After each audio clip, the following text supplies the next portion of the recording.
Hello, everyone, and most welcome to 1903 of the H series. We will today continue with John V. Canfield's Private Language, the Diary Case. Last time, I would say it was very interesting because we dwelled deeply into what is a criterion or what are criterions. And we have the lifelong Robinson Crusoe or the younger Robinson Crusoe. And that if he were to play a language game, he would do it maybe by making scores on a piece of wood. And if he went from 4 scores to 1 when counting, for instance, birds or whatever that could be on the island, we would know that there was something wrong with the route taking. So rules are not something we have inside. It's not in the black box or the beetle box. It is something we do, an act. And in this location, we also inferred from Barbara Tversky. She is one of those scientists, researchers who looked carefully into what happens when people are challenged with some sort of problem, and that they start to move their body, their hand in concordance with what is supposed to be achieved.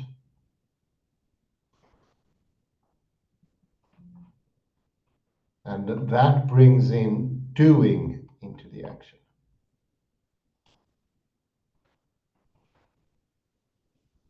Barbara Tversky showed that it's very likely that abstract thinking is still residing in this liminal zone or border zone, you can say, between inside and outside. I usually refer to that as endo-exo, how action transgresses the border, the very same border that Kalle pointed out Robinson Crusoe is under, the island border.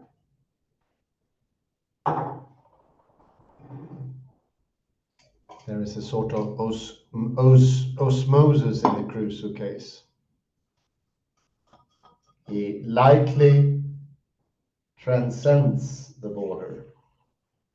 Inside and outside seem to be the same thing, but although very different still.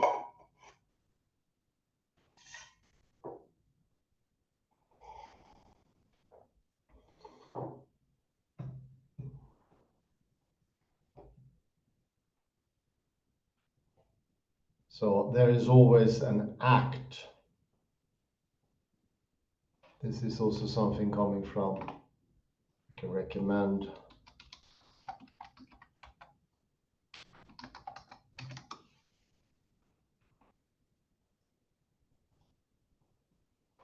Louder Than Words.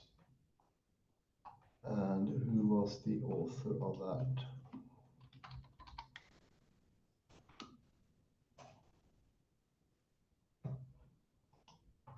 By K.K. Benjamin Bergen, Louder Than Words.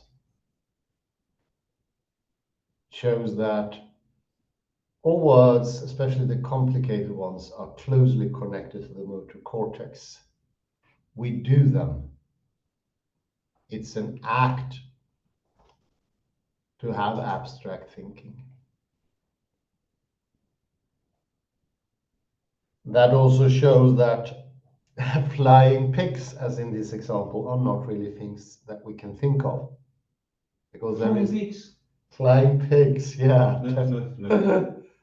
Because there is no action connected to them. Oj, oj, oj, oj, oj. There need to be an action. Oj, oj, oj. And this is the same we mentioned many times before with iteration. Things needs to be iterated to become something, to become truth, to have an independent existence and a dependent existence. We are casted into the world, Entwurft, as Heidegger would have it. I would continue where I left off at page 387.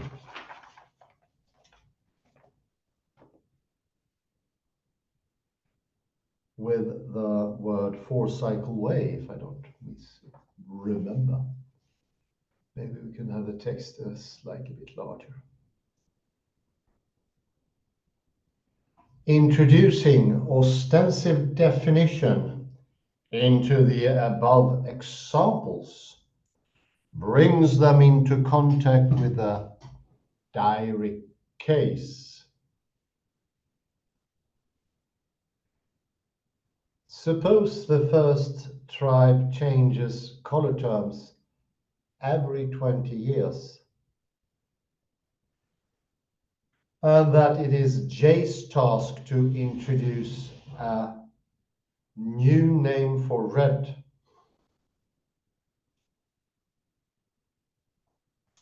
He says, pointing, "This is Zap." And now everyone uses Zap, where formerly they used red.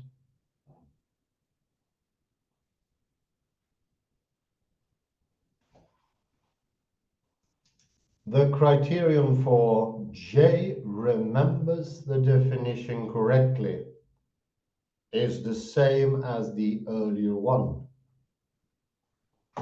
except that Zab replaces red. That is, the criterion concerns behavior in the context of a practice.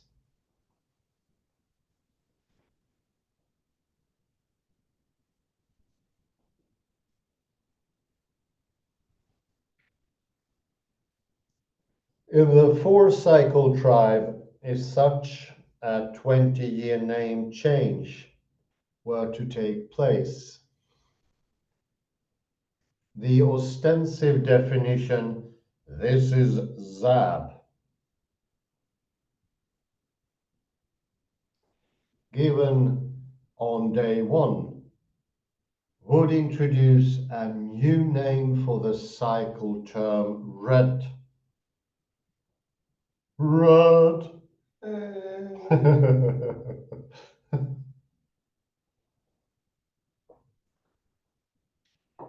A Crusoe might introduce a color term by something analogous to an ostensive definition, writing Zab, say, to indicate red.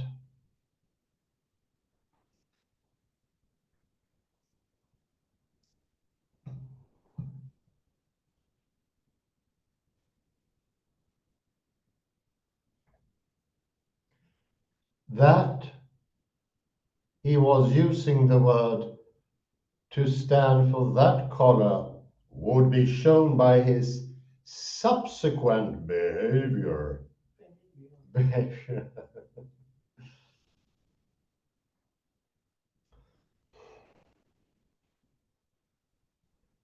In this case, too, it might be possible for Crusoe to establish that he remembered the rule for Zab correctly.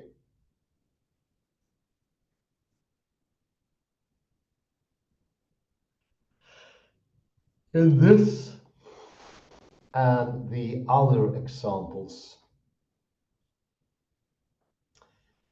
claims to correct memory are to be arbitrated by reference to a practice.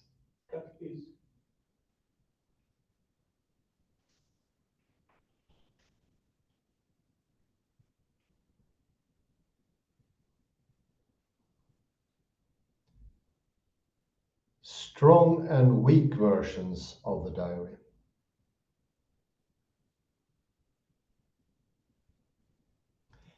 I return briefly to paragraph 258M.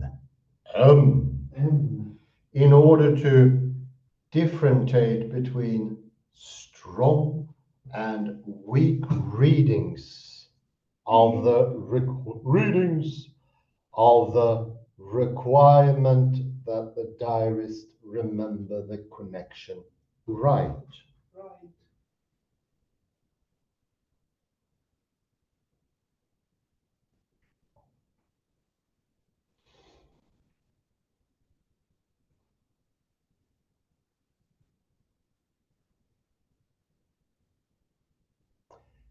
Failure to make this distinction has confounded some previous discussions of our topic.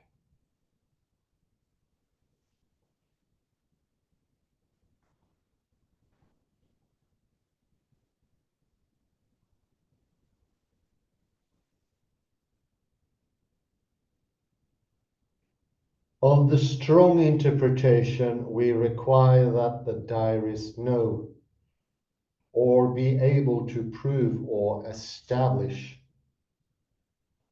that he remembers right.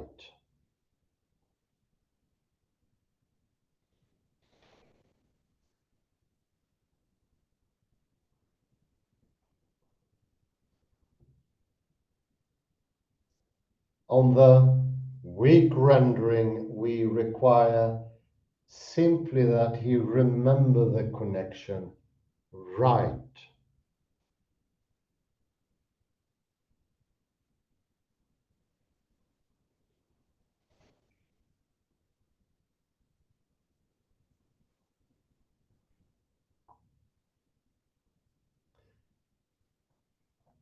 So there are two forms of the diary. One knowing and one plain and simple.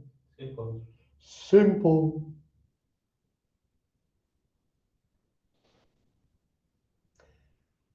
The latter, we might think, gives only a lame version of a private language. Language. Lame.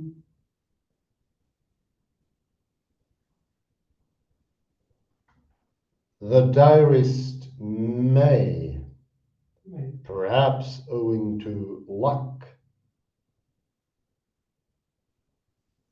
get his meanings right,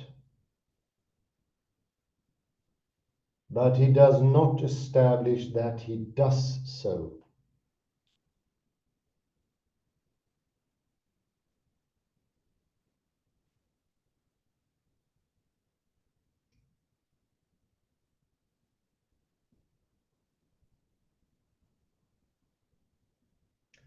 It is easier to oppose the diary's strong version since it requires knowing or establishing in a situation where those seem unattainable.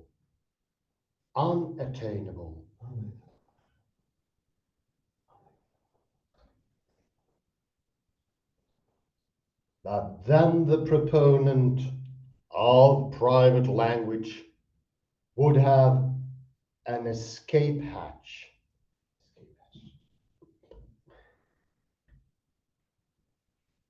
He could defend the possibility of the weak form of the diary.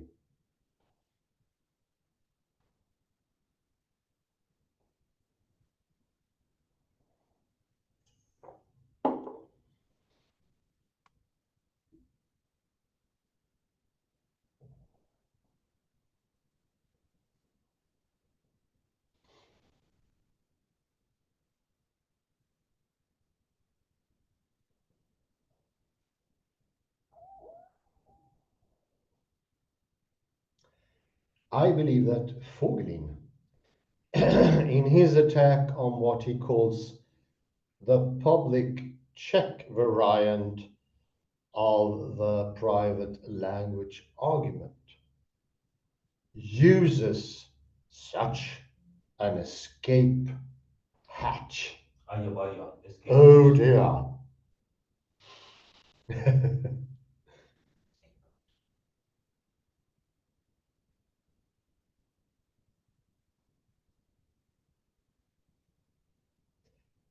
Putting it in my terms,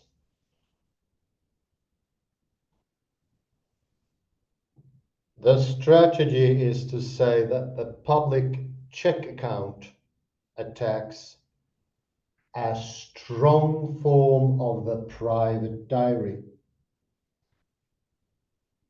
But he fails because of the possibility of the weak form.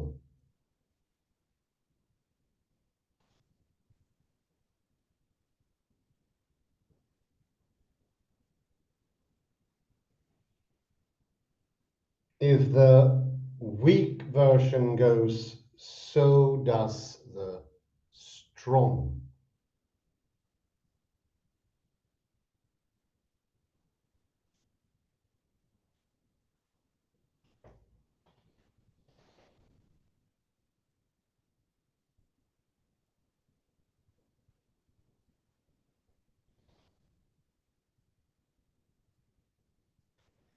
If remembering right is senseless,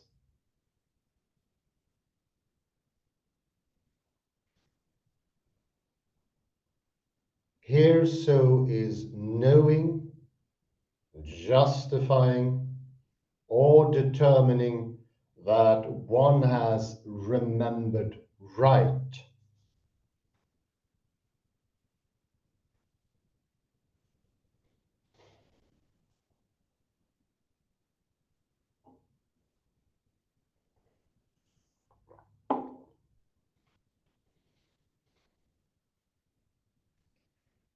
Paragraph 258M speaks simply of the requirement of remembering the connection right in future.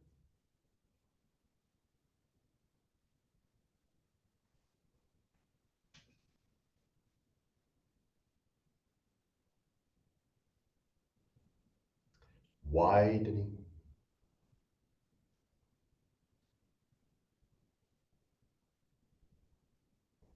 That is what the criterion is supposed to govern.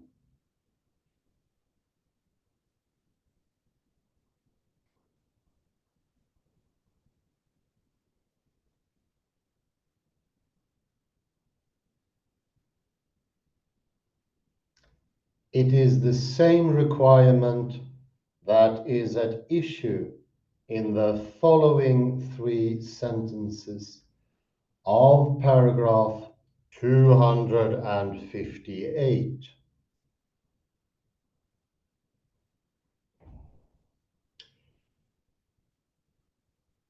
Yeah.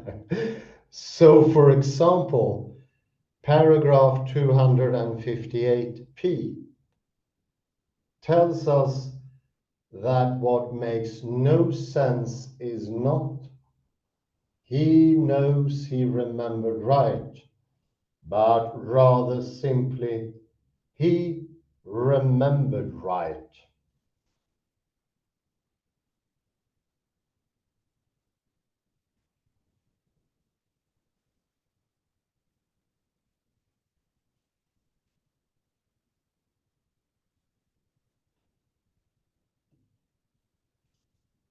A possible reading of paragraph 258n is that a criterion is needed because the diarist must be able to know, prove, or establish that he has remembered the rule or connection right. Right? Expand, expand. And to do that requires a criterion.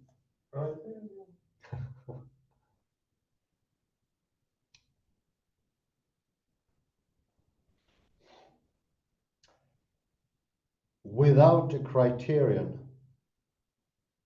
to say he knows he remembers right makes no sense.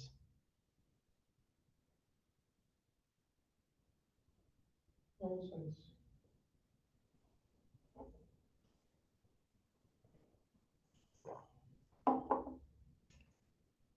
This is a strong reading of paragraph 258,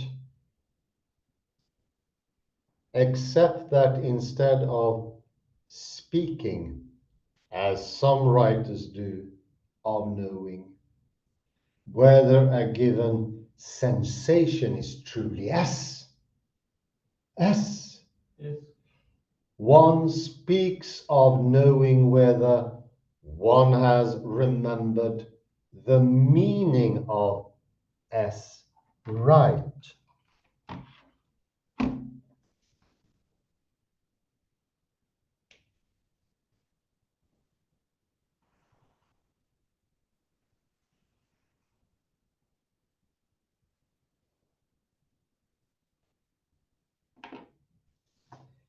Kenny evidently supports a version of the latter reading.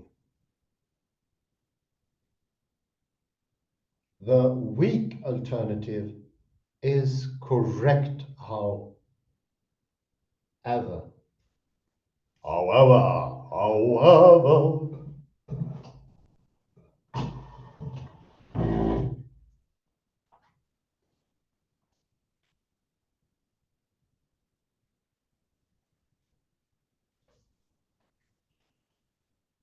The no criterion remark is directed not at an epistemological point about what the diarist claims to know,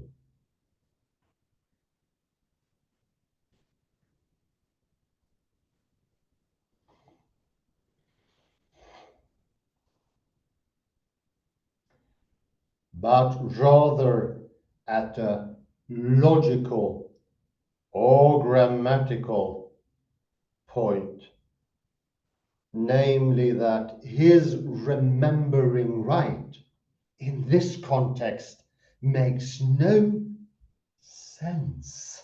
Nonsense.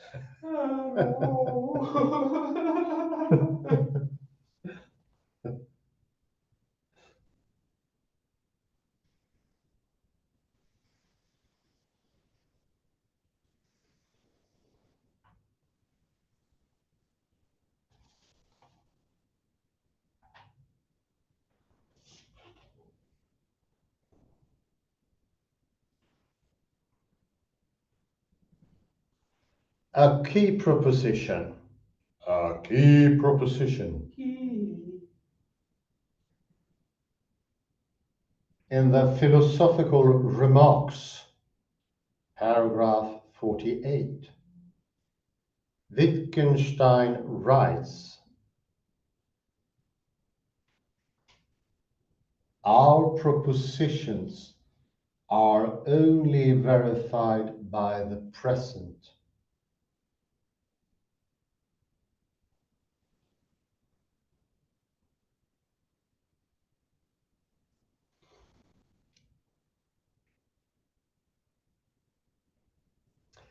Accepting that principle would yield an easy version of paragraph 258,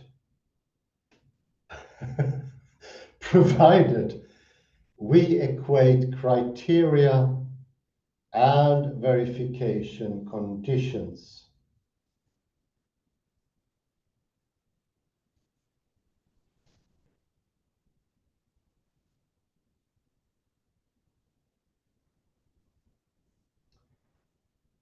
In the diary case, there exists a criterion would then entail there exist verification conditions referring to now, the time of the diary entry.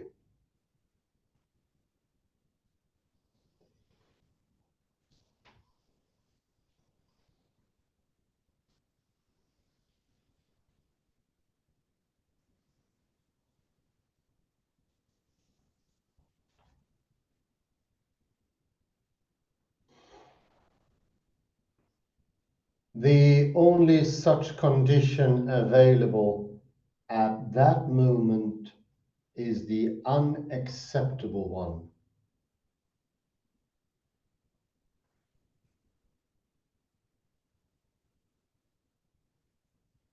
If I think I remember right, I do.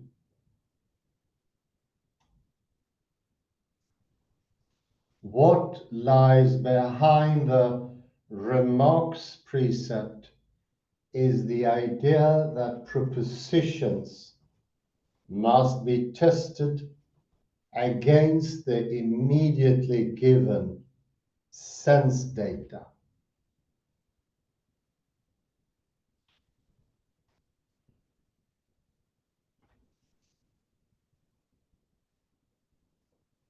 But that philosophical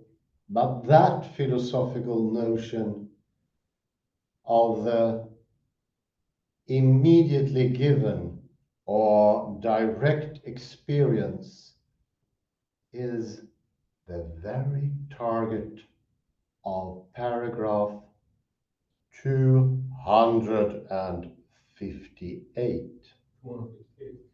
258.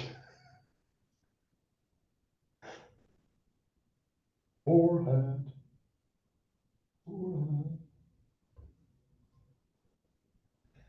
The precept does not hold for the later philosophy. And so the easy version of paragraph 258 just outlined does not work.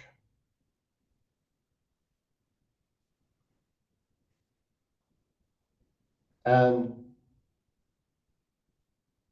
analogous version does, however. Hooray. Hooray or hooboo, I don't know. Let's see.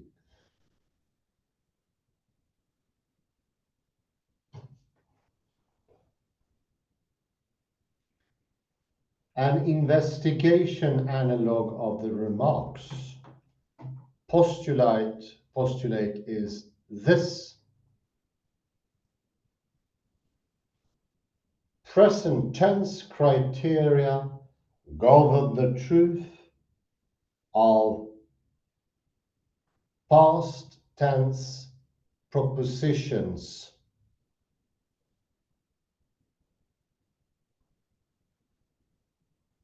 This, I submit, is a crucial, if highly controversial, presupposition behind Wittgenstein's claims in paragraph 258.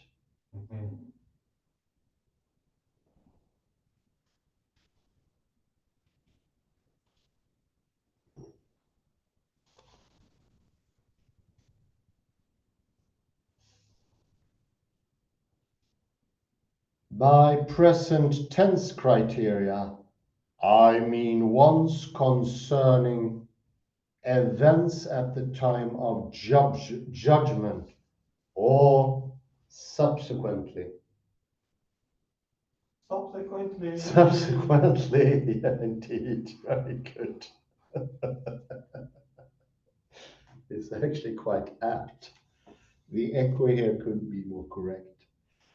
For example, such a criterion governs my report at noon about what I had for breakfast.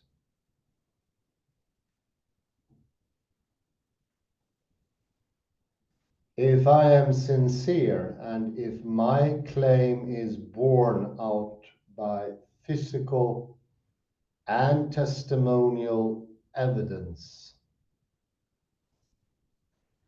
then the claim is true.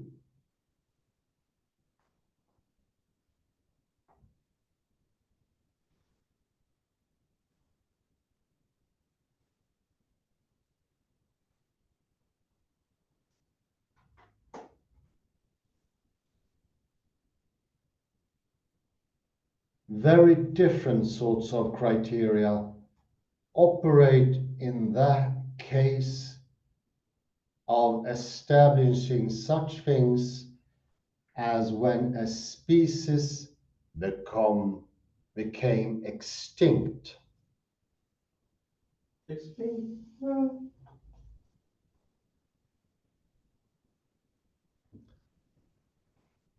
Or the date of certain tools or hominid remains.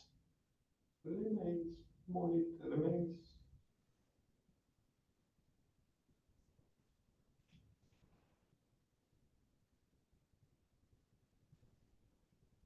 Such things as when a species became extinct. Sorry, or again, bless you. Or again, such things as the occurrence of past astronomical events.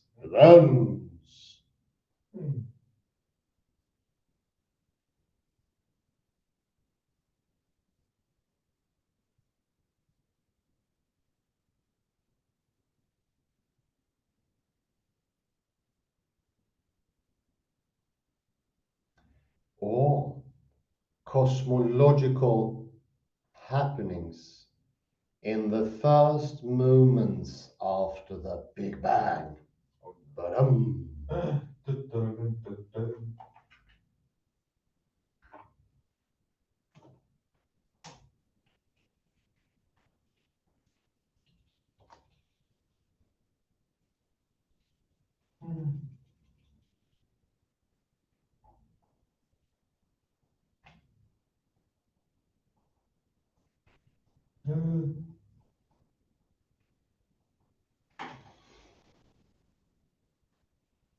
In other cases, historical documents or archaeological records may settle the truth of past tense claims. Such criteria concern the results of carbon dating.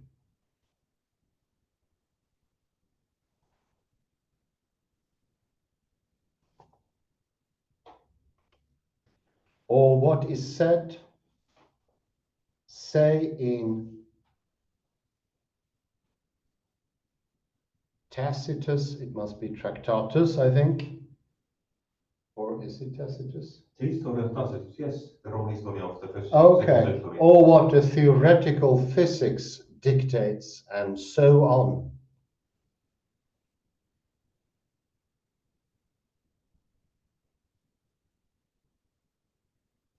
As these examples indicate, statements about the past that we actually proffer and argue over fall into groups distinguished by the type of criteria therein deployed.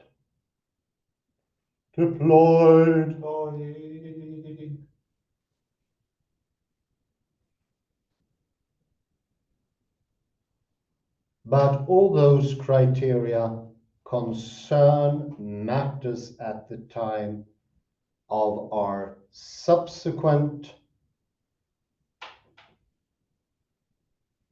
to the past tense judgment in question.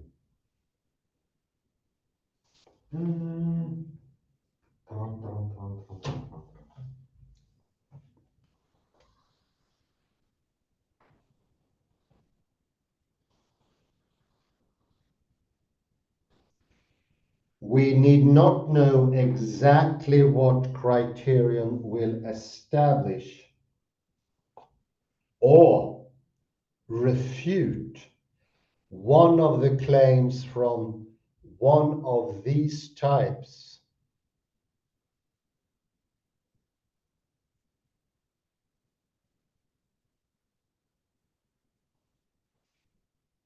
For example, it is disputed whether a much reprinted chess game by Alekhine, in which there were 5 queens on the board at one point. What? 5 queens?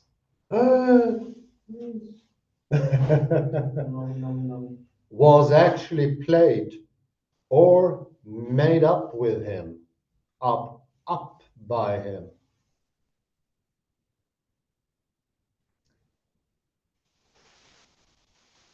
We could not readily list the criteria we would take as governing the truth of the disputed claim, but we know the sort of thing that would establish it.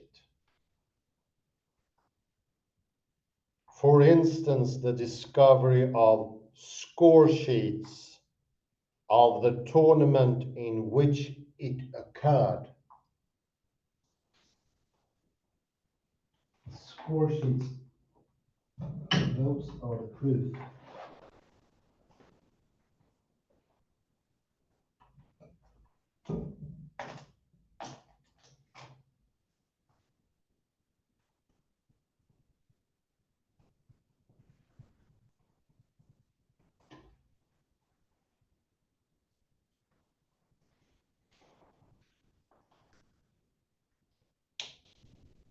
Again, we must distinguish between rules, vague or not, that say what phenomena would establish the truth of a claim, and the observation of those phenomena.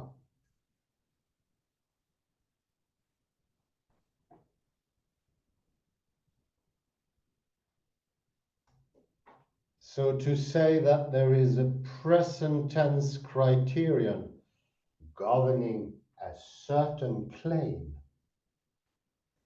does not mean that we will ever be able to establish its truth or falsity.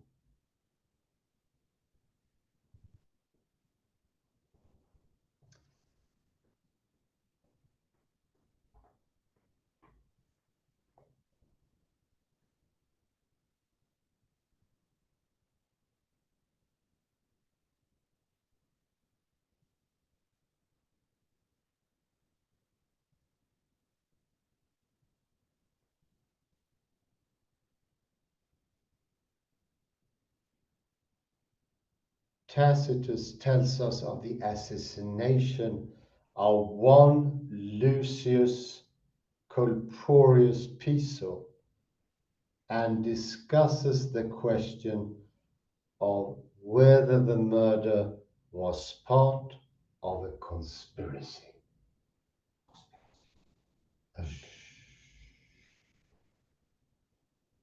Since the assassin killed himself before torture could reveal any conspiracy,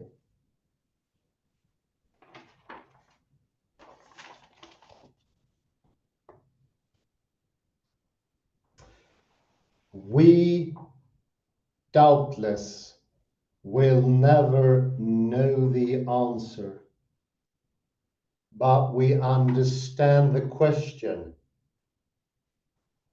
We know at least a sort of historical discovery that might settle it.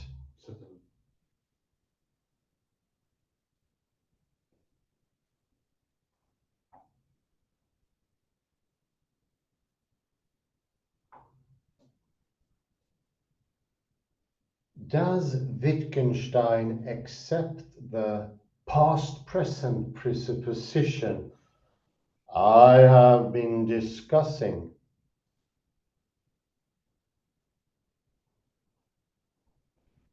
One reason for thinking he does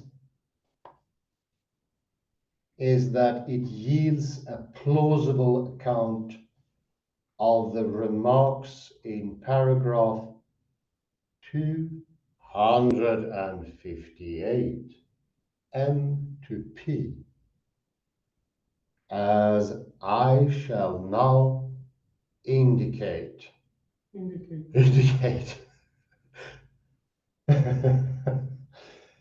In previous attempts to understand those sentences, I was unable to decide between two competing readings.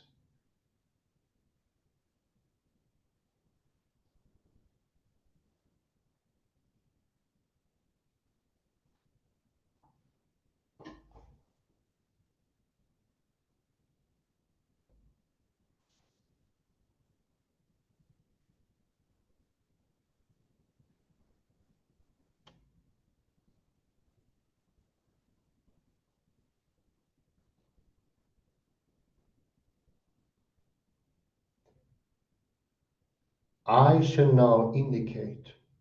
In previous, on the one, a criterion is needed for I remember right, because the diarist must be able to show, justify, or know that he remembers right, and a criterion is needed to do that.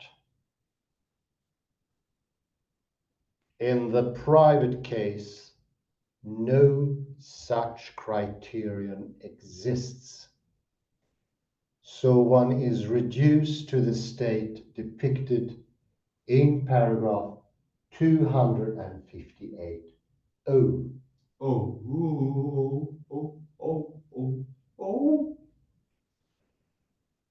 On the other version, a criterion is needed simply because all such judgments about remembering right are governed by criteria. Indeed.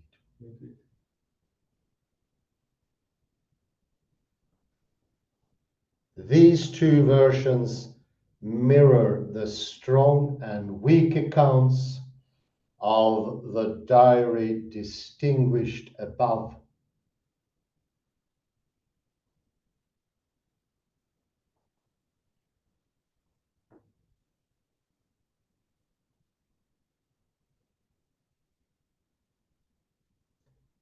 As argued,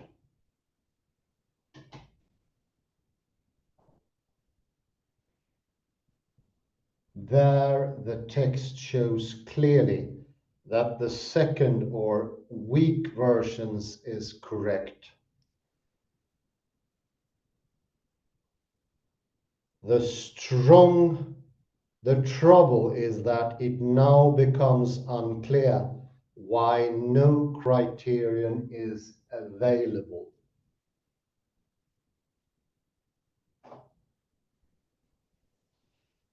The strong version shows why there is no criterion, but it is incompatible with the text.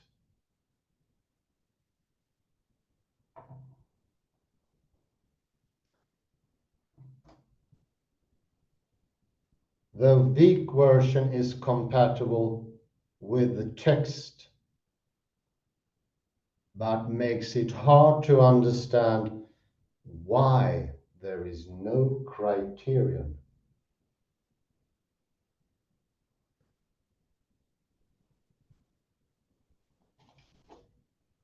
The past-present presuppositions resolves this dilemma?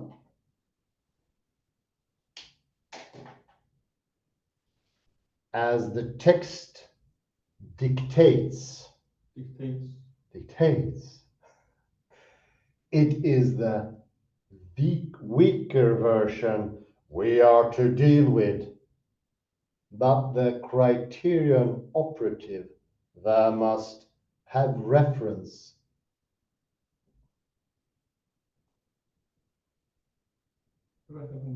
Reference to what is happening now. No. At the time of the later diary entry.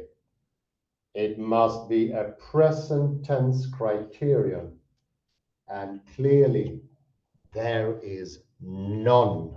No.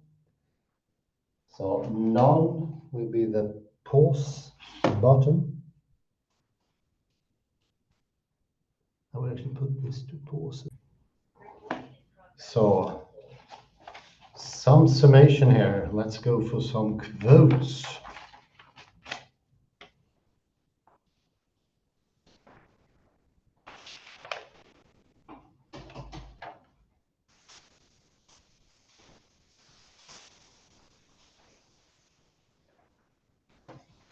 Well, I start with the easy ones because this is getting difficult rather quick. And it has to do with present and past as criterions. And now time, or whatever you call it, sweeping is going to be exceedingly difficult. But let's start on the easy part. Page 387.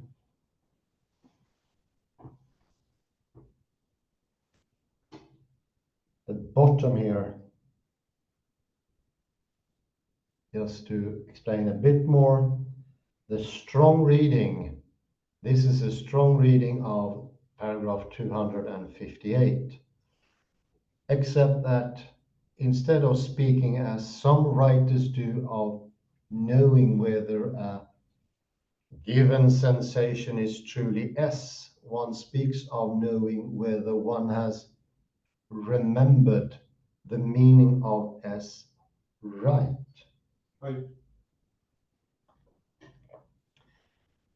Kenny evidently supports a version of the letter reading. The weak alternative is correct, however.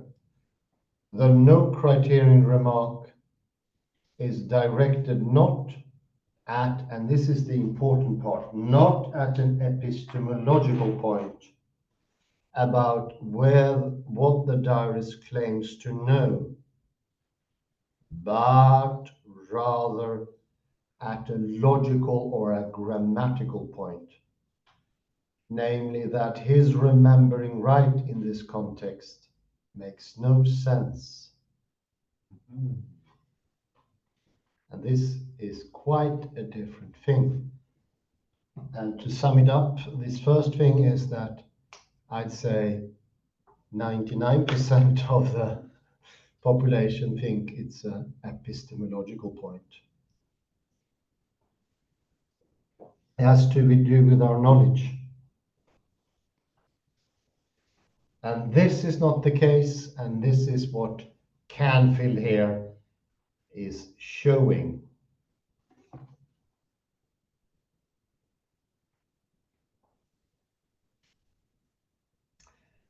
And we come to the second paragraph, we will find a quote here.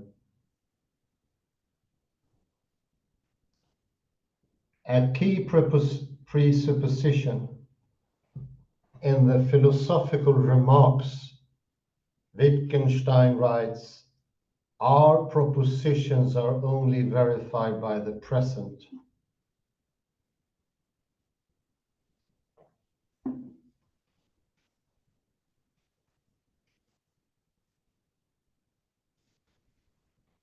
So it's the present.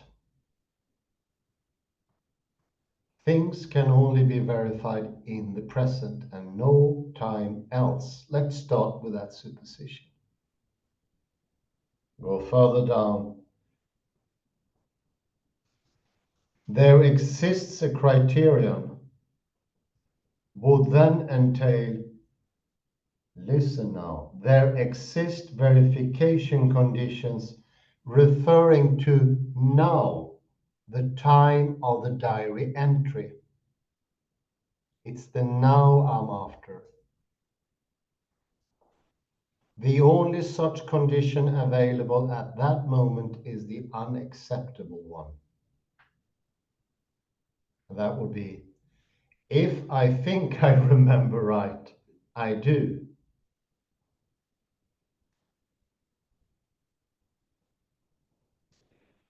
What lies behind the remarks precept is the idea that propositions must be tested against the immediately given sense data. But that doesn't make any sense whatsoever. It's quite problematic.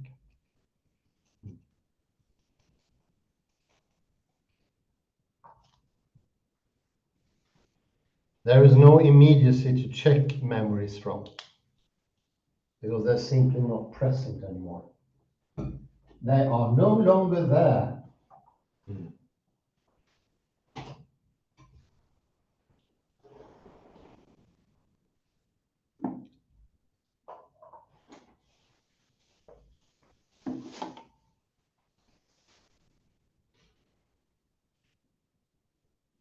Later on, we have an analogous version. Present tense criteria govern the truth of past tense proposition. This, I submit, is a crucial, if highly controversial presupposition behind Wittgenstein's claim in 258.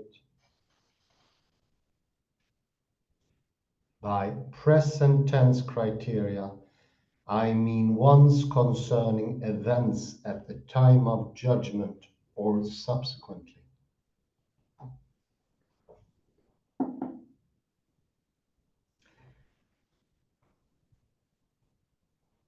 So it needs to be at the moment. The idea that you could, so to speak, testify and make a connection to something later or earlier without a criterion, without an act, doesn't make sense. And don't confuse it, it's specified here, because we can do completely different things when we have a criteria for a species becoming extinct, or the date of certain tools or hominid remains. And that was also an example coming from Tacitus, or what were theoretical physics dictates.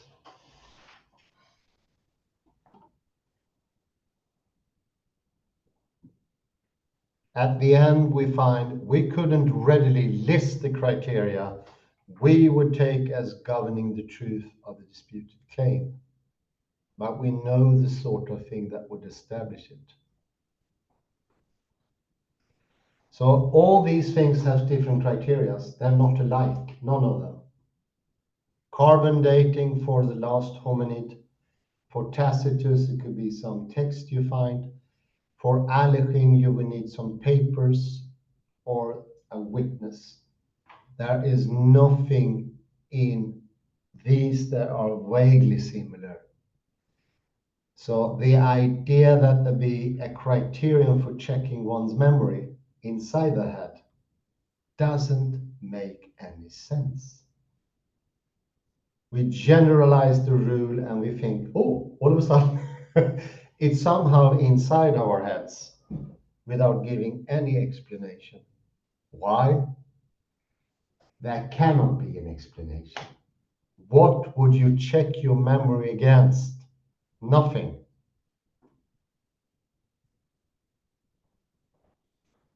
You need to ask, you need to do something completely different, to ask someone, to look at the camera, diary note, whatever, something other, but you can't check with yourself. in the bottom of this is an understanding of the now that is quite false. Maybe you can take the camera and just point it to. You can stop screen sharing so we'll get the whole thing this time.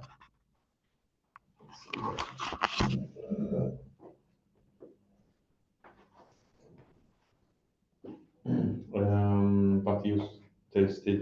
Oh, yeah. Something. Wait a second. Just a second.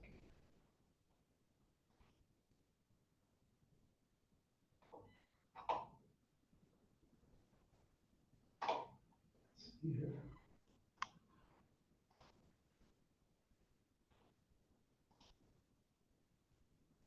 Executions need to be triggered. So I'll show. And now I'm afraid I have to actually erase this. We don't have a black pen. No, we don't have. Forgive me, I could find one. Sorry about that, mate.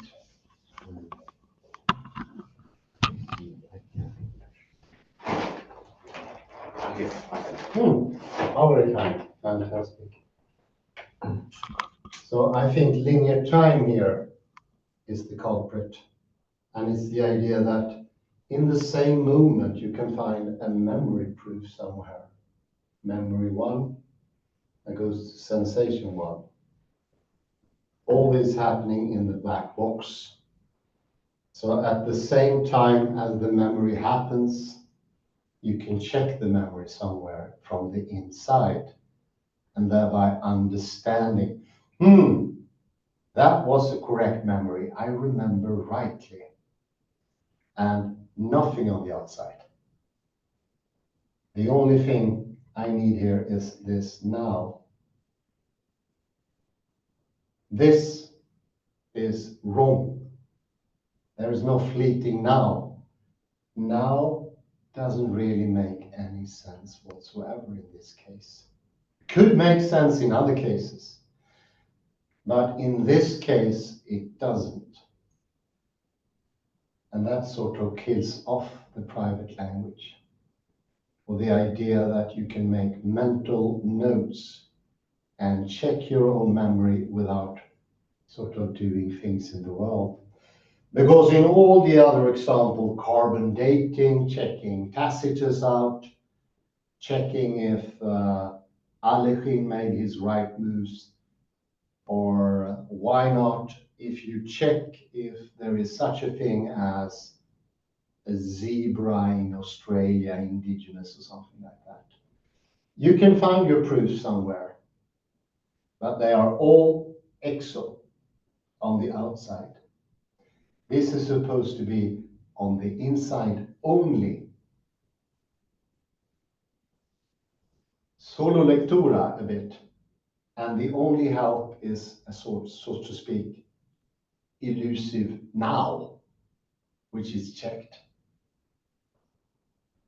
I think this could be helpful. It was helpful to me to understand this very, very difficult part of Canfield. Maybe Canfield's most complicated because it brings in an understanding of misunderstanding of what time does. And this is, of course, the Big Bang. And here we have his fellow creature, the Big Crunch. And somewhere in between we have the now. And you can use that as a checkup to see, oh, this is actually true. I go to another quote. We can go back to screen sharing again. Thank you very much, Kalle. The elusive now.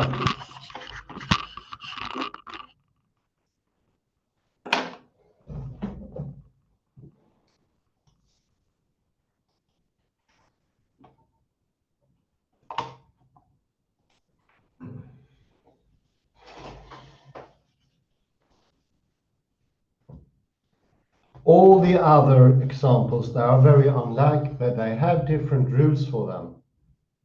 The carbon dating is one rule, the Alekhine thing is one, Tacitus is another. If we want to check if Lucius Culpurius Piso actually got murdered by a conspiracy. Oddly enough, we spoke about conspiracy earlier on. Yes. That is a I strange think coincidence. this Piso tried to kill Emperor Nero. Ah, but it's a strange coincidence that we mentioned conspiracy before. 2 hours I think ago. he tried to kill Nero. Let me double check. Yesterday I consulted the book of Nero.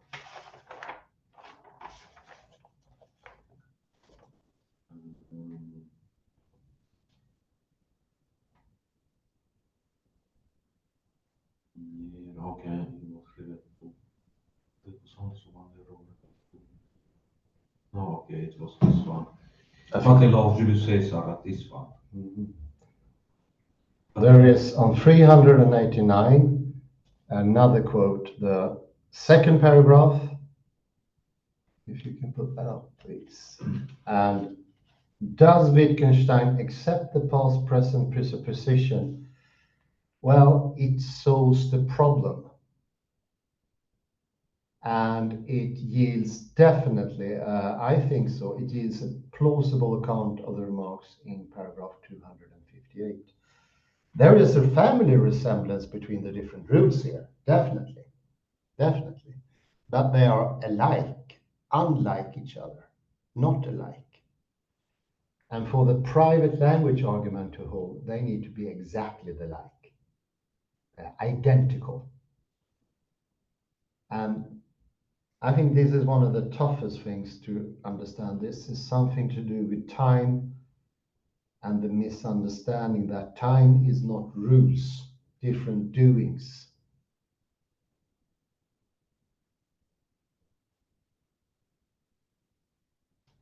Let me bring in Greek time. They used to have 20 different times. One for harvest of vegetable, one for harvest of corn, rye, one for the season for fishing, and one for the day.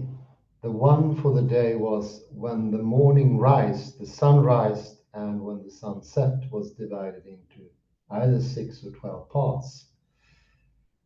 All these are rules for times, and they're all different. Whereas the private language time, it doesn't have any rule at all. There's no criterion for it. There is no fishing, there is no harvest, there is no autumn, which actually means harvest. In Swedish, it's even easier to understand. It's called höst, like bring in, hösta. All those are rules for time, and they are different, bearing a family resemblance, mind you, but they're not identical. And in the, thank God for coffee, it was really helpful. And in the private language argument, there is no rule whatsoever. It's just this vaguely pointing to a now. But that now doesn't make any sense without a criterion. Something needs to be done. I can't move this inside of my head. I need to do something mentally even. That's a small movement, but it's still a movement. And I think this could be very helpful with the Alexander technique, to understand that direction is also a movement, but incredibly small. Incredibly small. Finding the angle of the hip joint, it's very, very little. It's a small doing. It's not like, but it's still a doing. It's not a mental thing. Because when you think of it as a mental thing, you might stop doing anything at all. Something needs to be done.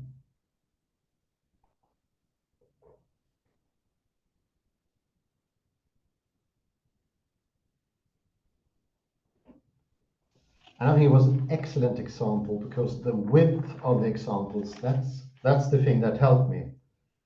I think what took the greatest one was the chess player. because there's little connection with the chess player or to tell whether a certain animal or why not a past astronomical event like a comet. We have a comet that's coming up in a couple of years, Halley's Comet. And to judge whether it come up or not, we have rules. We have a telescope or eyesight would be enough. It was actually a famous poet or writer rather who was born on one Halley's Comet turning up and died on another Halley's Comet coming up, and that was Mark Twain. Someone said that he also predicted it. That prediction is still not private language. Private language is even more weird. It's a logical mistake, whereas Mark Twain predicting his own death is actually not a grammatical error. It's an epistemological thing or empirical thing. In this case, it's logically impossible to see before or after because there is no rules whatsoever, no criterion.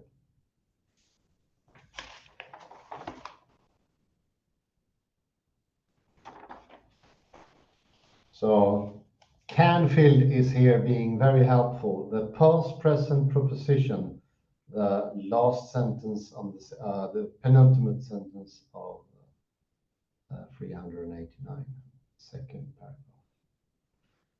The past present presupposition resolves this dilemma. As the text dictates, it is the weaker version we are to deal with, but the criterion operative there must have a reference to what is happening now at the time of the later diary entry. It must be a present tense criterion, and clearly there is none. Nothing is happening.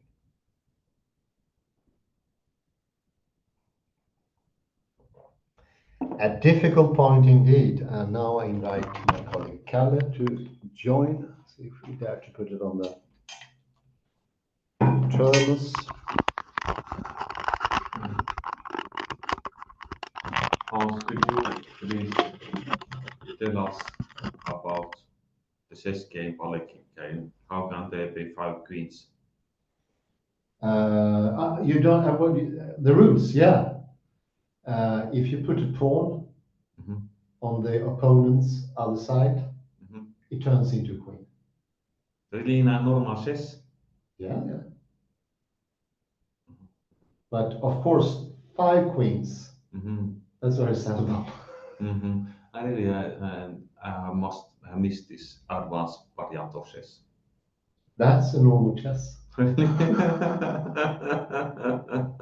But it seldom happens, of course. It's very hard to get a pawn all the way to the other side. Who is this Alec in? He's a famous chess player. And there are some doubts whether that game actually happened or not. But there are rules to tell whether it happened or not. But listen carefully. It's a very good point you made there. We might never find the evidence. But that's another thing. There are still rules. So we could say if we were to find some notes, we could tell whether or not. Whereas in the private language, no, there are no criteria. No matter what happens, it's a logical fallacy. Okay, thank you. I will go to something else on the same page, page 13 in PDF. Be good. So this is this phrase. This is paraphrased by Canfield. Instead, I think this is a direct quotation, I think, from Wittgenstein. Our propositions are verified by the present. And I think this is a paraphrase by Canfield. Is it correct? Yeah, I think it's. There is really no difference. Yeah, let's read that. Because it's, You meant the Wittgenstein's variant. Present tense criteria govern the truth of past tense proposition. It's true when it comes to Tacitus, Alekin, and Alfons. But let me focus on this one. So our professor only verified that the present. This is very important, I think, extremely important. So this would mean that everything, let's say, the book of Revelation that we have discussed about, for instance, their so-called persecutions that never happened, according to scholars. Oh yeah. Actually could happen because it's our dispositions which govern our criteria. Is it what Wittgenstein means?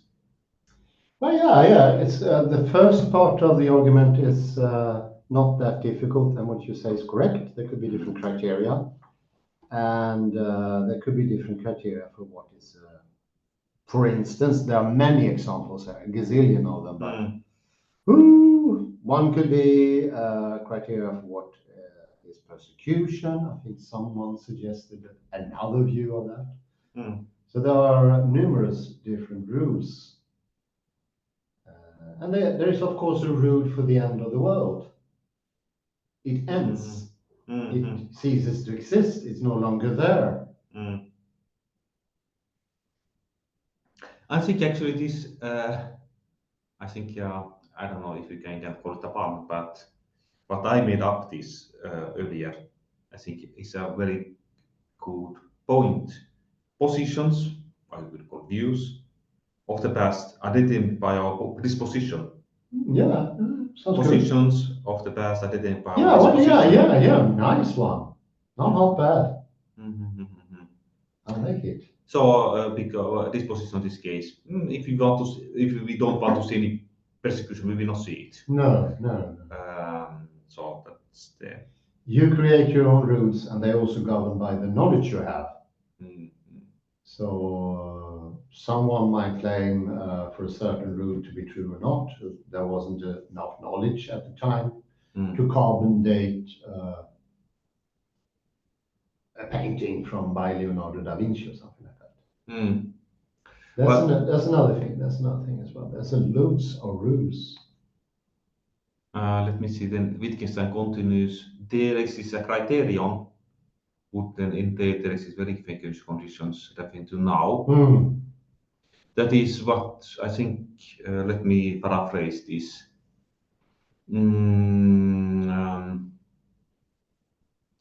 The now, perhaps it's the very disposition that I mentioned. Or how would you paraphrase this referring to the now? So let's say that I want to know if there was persecution or not at the time of the book of Revelation. Well, nota bene, this is of course the interlocutor is talking now. Yeah. To make it clear, yeah. So it needs to be sort of happening in the now, but there is no such condition as we know later on. But whereas it comes to the Book of Revelation or Alekin or Tacitus, there are hundreds. Some we prefer. Some are not so high up on the list. Some are not maybe preferred at all. But where in the private language case can you find any criteria? There is none. Zero. It's not an empirical question. It's not an epistemological question. But the question is, could not this phrase be Wittgenstein's own position? Because it would be a paraphrase what I said earlier. Our positions identify our disposition. Disposition in this sense, our now. I was thinking disposition more in terms of rules, but that was my take on it. No, disposition is like our how we view the world, how our bodies positioned and so forth. Yeah, if you think that Christians we don't like, for instance, I don't like Christians. Yeah. Then I will say they were not persecution. No, definitely. It's good Because in this case, private language, there is no disposition at all. Mhm. You're dispositionless. It cannot happen really. So my point is that this phrase actually is what Wittgenstein himself believes. But it might, I might be wrong. No, sure, why not? Yeah. Because he says conditions or verification conditions. That is positions are determined by our disposition. That is our views. Oh. Sure thing, yeah. So, okay, we are now playing with the word positions because positions is like, no, we could also say, to make it clearer, positions or propositions. It's almost the same word, but it's not. So we could say positions / propositions are determined by our dispositions. Yeah. So there is, in the end, it is wordplay. In the word game, yeah. This is a language game. Yeah. There is no. This is a kind of metaphor, family metaphor language game. So we cannot. Family relation. Yes. So in this case, there are really no facts. No. So what are facts? They are only positions. They are also propositions. And there are also views. So in Wittgenstein's view, there would be no facts because all the facts are only dispositions, positions. It's a bit like quantum mechanics. Because they change. Because it's only the observer that determines the facts. Yeah. Why not? Yeah. That would work. Not half bad, actually. Any more quotes? No. This was difficult enough. So no, it's difficult enough, but I think this is extremely important. To argue like people like Kelhofer. Yeah. But let's suppose we could now, for the sake of Kelhofer, play a game that we have Kelhofer in front of us. He would say, no. Poor Kelhofer. Professor Kelhofer. He says that the persecution at the time of John was almost inexistent. Yes. Then I could say, okay, have you considered what Wittgenstein says? He says our propositions are only verified by the present. That is propositions. They are our positions, our views, and they only verify our present. That is our dispositions. Yes. How we view Christians today, for instance. Today, now. Yes, let's say how I view Christians today. If I don't like them too much, then it will color my interpretation. Yes. In other words, there are really no facts. No. Nowhere else. Could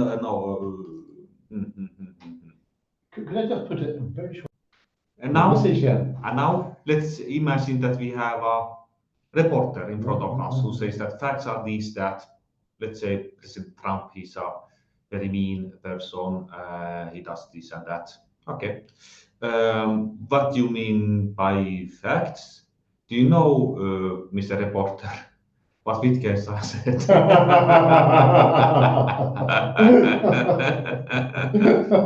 Our propositions are only verified by the present. That is, our propositions say our views, our positions. That is, you cannot distinguish between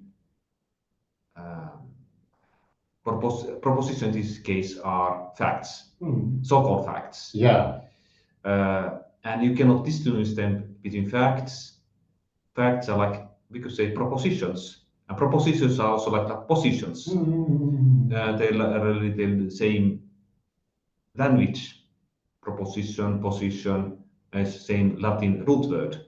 So you cannot say that facts are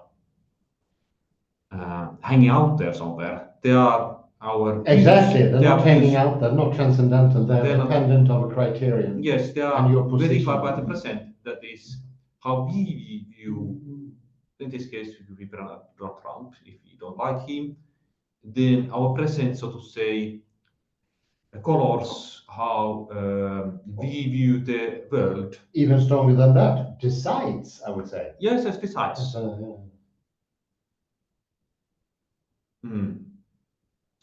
And to quote Wittgenstein earlier, Mr. Reporter, there exists a criterion that there exist verified conditions referring to now. That is this criterion here. Your criterion is actually your body, let's say.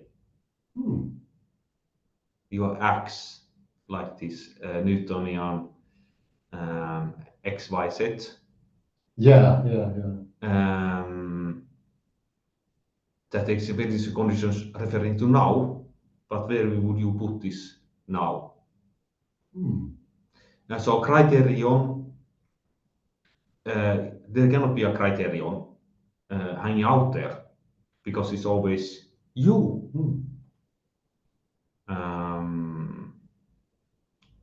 Because this now is fleeting, it doesn't really exist. No. So there is a criterion, there exist verified conditions referring to now.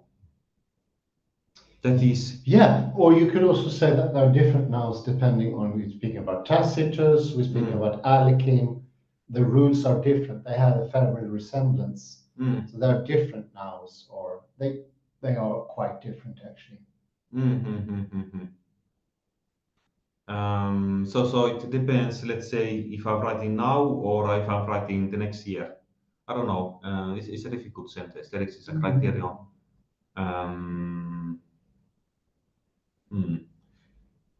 So the now is the time of the end. That we are now. I don't know.